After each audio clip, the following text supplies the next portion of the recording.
Katse päikesepaneeli avatud ahela pinge.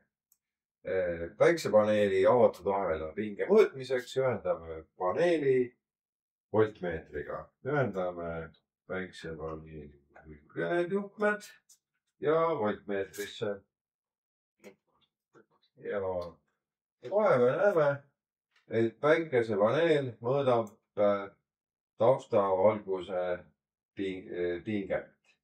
Ja kui me nüüd keerame valgusti tööle, siis tõuseb see pinge 20,8 voldi peale ja valgust juurde keerates on 22,7 volti.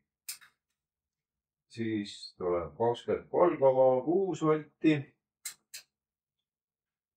23,9 ja kui valguse lõppu keerame, saame 24,7 volti.